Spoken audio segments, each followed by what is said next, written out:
My name is Grace. I'm 63 years old. A few years ago, I lost my husband and now I'm living on my pension.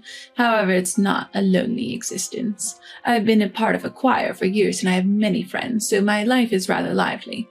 After caring for my husband during his lengthy illness, people tell me I seem to have found a new lease on life now that I'm no longer burdened with that responsibility.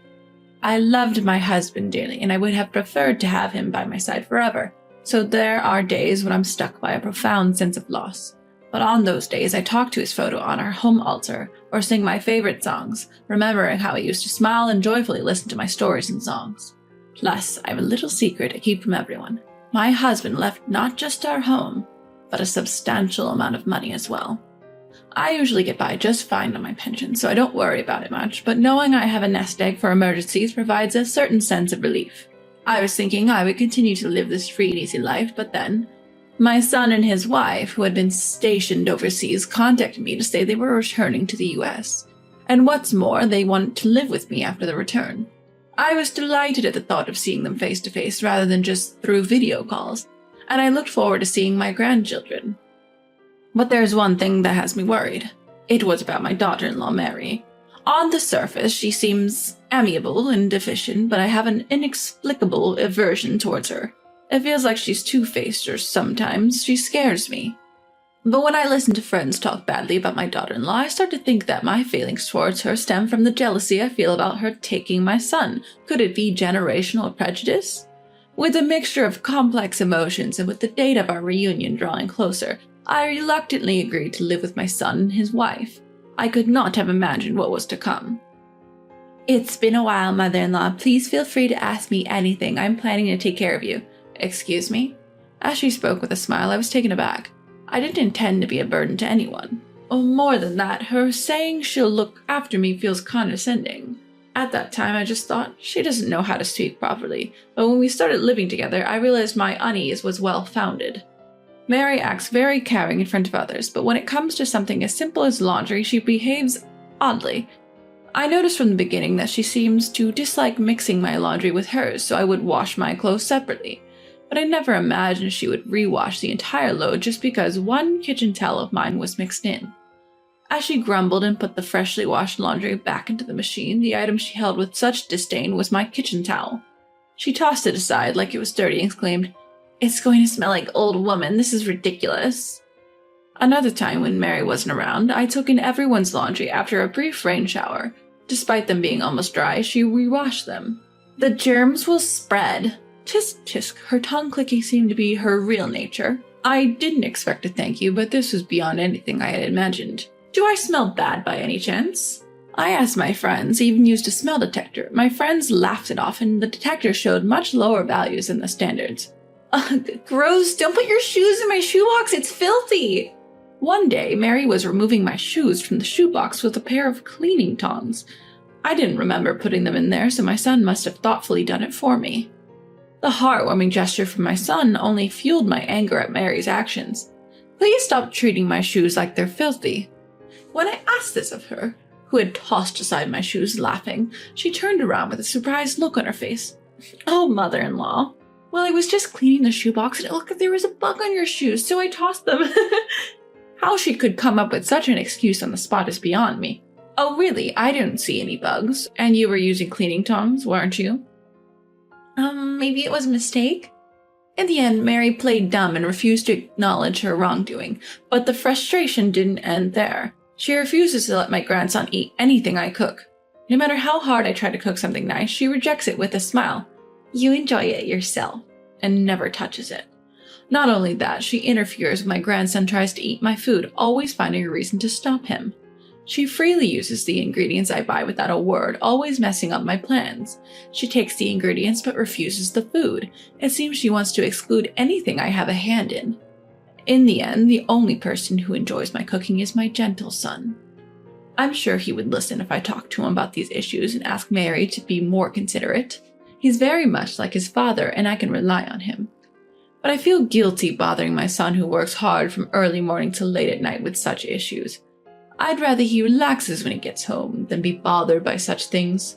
For now, it seems that Mary has no intention of interfering with my son eating my cooking. Even if it's just my son, if he's happy to eat my cooking, I have to tell myself that's good enough. But don't you dare eat anything your grandmother has made. Hidden from me, Mary was scolding our grandchild. If you eat that stuff, you'll get sick, remember? Can't you hear me? Don't even think about eating grandmother's germ-ridden meals. I always tell you, don't I? Stop berating the child for such unreasonable reasons. It's cruel. I had reached the end of my patience. I tell my teary-eyed grandchild to go outside and play and turn to confront Mary. You always tell him not to eat my food, don't you? My mother-in-law, did you hear something? Mary casually throws out the question. I heard it loud and clear. Eating my food makes you sick? What do you mean by that stuff? We use the same ingredients from the refrigerator and the same seasonings in the kitchen. It's impossible that it could be harmful. But Mary just giggles. I've been tolerating the old woman's antics till now, but perhaps it's time I threw in the towel. It's heartbreaking how you can't understand how much I'm holding back. Despite trying to keep up appearances till now, it seems she no longer cares about showing her true natures. Mary crosses her arms, sniffs, and humps. You're an old woman, nearing the end. You should just stay in your room or something and keep quiet. You're so full of energy, always out and about, cooking even when not asked, so selfish, and hoarding your property like a miser. I thought if we lived together, you'd at least share a little with me, but you're totally clueless. Mary frowns and spews one terrible word after another. Not satisfied, she stomps her foot and shouts, Hey, anyone would understand if they just thought a little. What are you, a numbskull? Shocked, I stood there. It's true, even my friends comment on my high energy. I love physical activity, not just singing, and often go out for walks. Being out and about is my own business, right? I don't have any expensive hobbies, and I'm not causing any trouble. If my cooking bothers you, I'll stop, but talking about my property is crossing the line. Am I a numbskull? Then what about your remarks? In fact, I'm totally fine with not living together. If you're not happy, you're the one who should leave. Despite using things I bought without paying me back, when I confront her, Mary laughs loudly. Look at Granny trying so hard to complain. If you want to kick me out, go ahead. But remember, while you're alive, you'll never see your precious son and grandchild again. With a threatening low voice, Mary leaves with a victorious laughter. Unbelievable. I never thought my daughter-in-law could be so rotten. But I've decided I don't need to hold back anymore. A week later, when I returned from choir practice, I heard Mary's laughter from the living room. Perhaps she was talking on the phone again, bad-mouthing me. You know, our old woman still hasn't kicked the bucket. She even went out for choir today, but honestly, it's a relief. She's an eyesore and noisy, but I can't die before her, right? She should hurry up and die, whether she ends up in heaven or hell. If only her heart would stop during choir practice. I was deeply disgusted by Mary, who was laughing vulgarly and lounging on the sofa while saying such dreadful things. But she seemed oblivious to my presence and continued to speak disturbing words in her crude laughter. Right? If she's going to disappear, she might as well drop dead outside in one breath. Actually, my husband's in the way too. Like you said, I've been increasing the salt content little by little, even secretly adding it to the old woman's food, but nothing changed. What? It takes years? That's annoying. We can't live together forever at this rate. Pouting, she spoke in a coquettish voice that made me clench my fists. I want to introduce a new daddy to our child soon. For that, I'll fight to seize the inheritance. This was unthinkable. Not only does she see me as an obstacle, this wicked woman was betraying her own husband. I stood beside my lounging daughter-in-law and shouted, Get out now! What are you? Startled, Mary tumbled off the sofa, appearing to hit something. So you're back, huh? Attempting to gloss over the situation, I reasserted my command to Mary, who was now forcing a laugh. Leave this place now. Just joking, mother-in-law, no way. Don't make me repeat myself, stand up.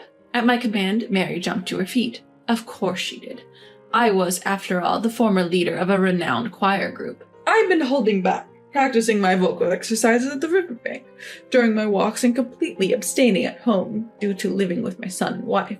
It wasn't unreasonable for her to be surprised, but I won't lose to anyone when it comes to lung capacity. Attention! Mary shuddered, probably loathing the idea of following my commands, but as someone who had long served in a leadership role, I knew how to command without leaving room for debate. Exit! Eek! Wide-eyed, Mary, clutching only her smartphone, hastily put on her shoes and bolted out the entrance. But a formidable foe indeed. A few hours later, Mary returned, grinning smugly after apparently seeking help from my son at work. Mother-in-law, have you calmed down? I mean, we were just having a lively conversation about a TV drama with my friends. It's so mean of you to misunderstand. It was astonishing to me that Mary could maintain such audacity even after what had happened just moments ago. However, I couldn't revoke what I'd already declared. I responded icily, "What do you want? I haven't departed for heaven yet, so it's pointless to come and check." No, mother-in-law, that's terrible, such a joke. No, Mary, I understand your true intentions very well. I had a vague idea, but thank you for spelling it out for me. Even with my old spinning head, I understood perfectly. Then, Mary, frustrated by my cold demeanor, started to say, "I told you it's a misunderstanding." I gave Mary a sweet smile in response. "You mean this, that you shared with my son?" Yeah. What I revealed was a video of Mary on a call a few hours earlier. The audio was perfectly recorded. In Choir, we regularly record videos, share them among the members, and discuss improvements. Even beyond the age of 60, such operations are a cinch for me. Mary likely thought an old lady like me couldn't possibly do something like this. Seeing Mary flustered and opening and closing her mouth like a fish, I pounced without mercy. "You moved in with us, not just spreading bad rumors about the house owner, but planning to ostracize me, plus trying to harm my health by oversalting my meals. I knew something was off, but it was your doing, wasn't it?" "What? No, that's shame on you!" I shouted at the top of my lungs for the second time that day. "What?" My son silently handed a divorce paper to Mary, who was now slumped down. My son, usually calm and gentle, becomes silent when he's angry, and that usually indicates an irreversible situation. Before the divorce papers written neatly in his handwriting, Mary began to tremble. "No, listen, it's all a misunderstanding, right? I even followed you abroad, and I'm living together with you, right? We have a child, too. Isn't this too much? Hey, listen." Mary desperately clung to my son, but he silently shook off her hand with a heavy sigh, retreated back into his room. Mary, who had nowhere to go, sagged in disappointment. If I left her alone, she would probably freeze up like a rock. To Mary, I said, "It's not like my son was oblivious either. He'd been investigating why his overseas assignment was abruptly shortened and his appraisal downgraded." "What?" Ignoring the strange noise from Mary, I continued my story. "So you called your affair partner all the way overseas, and you even started commotion at the hotel you were staying at. The head of our business partner saw through it and misunderstood that you were fooling around with men. With his son's approval, it's no surprise you were removed from your position." Mary couldn't refute, as it seemed she remembered something. "That misunderstanding has finally been cleared up. It seems there's talk of you getting assigned overseas again. Do you understand? Even without our disagreements, it was already over between you and him. And no matter how kind he is, he wouldn't want to keep someone around who wishes he would disappear quickly. Here, pen and ink." I cut her off sharply and urged Mary to hurry up. Several weeks later, after the divorce proceedings and claims for damages were completed and things had settled down, Mary outrageously showed up at our house in broad daylight. She's really an unrepentant person. "Return my child!" Seeing Mary yelling with a loudspeaker in front of my gate, I felt dizzy. "Everyone, this mother-in-law here falsely accused me of things I didn't do and drove me, the daughter-in-law, out, even took away my son." The yowl of the neighborhood stray cat Miko can be heard along with the loud noise. As Mary continues her crying act, people passing by give her a wry smile. "At least please return my son. I painfully gave birth to him." Just as my son had taken my grandson out to the zoo for a change of scenery, to prevent my grandson from being upset, I stood up to silence Mary. "What do you think you're doing? Please go home. You're a nuisance." If an outsider saw this, I would probably look like the perpetrator, but I don't care. "Oh, mother-in-law, please stop. I can't live without my husband and son." "Your pathetic performance is quite a sight, all for naught, you know," I told her with a smile, and Mary suddenly fell silent. "Oh, is that so? Say something like that, you know. You'll need care eventually. I recommend trying to win me over while you can." Where does that confidence come from? I, the ever-changing one, don't understand. When I shouted back, I thought Mary would lose her patience and get angry, but instead she mimics crying. "You're so mean, mother-in-law." Like the crying woman in a movie, Mary dramatically yells, making me sigh. "Right, I did do something terrible to you. I'm sorry." As soon as I said that, Mary abruptly stopped crying and smiled smugly. "You finally understand. You have to cherish me." Sure, I really do feel bad. I meant to only share it with my son, but I accidentally, out of habit, sent the video to my choir friends too. I don't think you know, but our choir is large and we have many members in the area. Some of them even have family members working at the police box, you know? Oh, over here. Sorry for the trouble. This is Mary, who was plotting my son and my downfall. Couldn't you take her away? I introduced Mary to the young police officer who rushed over. What? No, why? No, I don't want to go to the police. Stop it! However, there was no way the police would ignore her making such a fuss with a loudspeaker in front of her ex-husband's house. I had consulted with the police box beforehand about such a thing and had also apologized to the neighbors. So she had been laughed at from the start, not even knowing she was the crazy person playing the poor daughter-in-law. Help me! Mary continued her odd little play until the end, but I didn't receive any bad words from my caring neighbors and those who were concerned about my grandson. On the contrary, after my husband passed away, I was able to talk to some people who had become somewhat distant, and I was delighted with the unexpected gain. Afterward, Mary, who ended up penniless instead of inheriting anything, seemed to have been dumped by her lover and was seen loitering around our area a few times. However, she couldn't bear being laughed at and has stopped coming recently. According to rumors, she's now living a lonely life in a small apartment. As for me, I decided to accompany my son and grandson on his overseas assignment. I considered selling the house, but I want to have enjoyable conversations again with the neighbors I've grown fond of, so I'm renting it out. And my grandson seemed to have been afraid of Mary, who was easily irritable like a wicked witch when the two of them were together, and surprisingly, he easily accepted a life without Mary. I want my son to find a kind wife soon, so I felt reluctant to be with them as I might be an obstacle to a new encounter. But since my son and grandson rely on me, it seems that our days of gathering around a delicious table as a trio will continue for a while.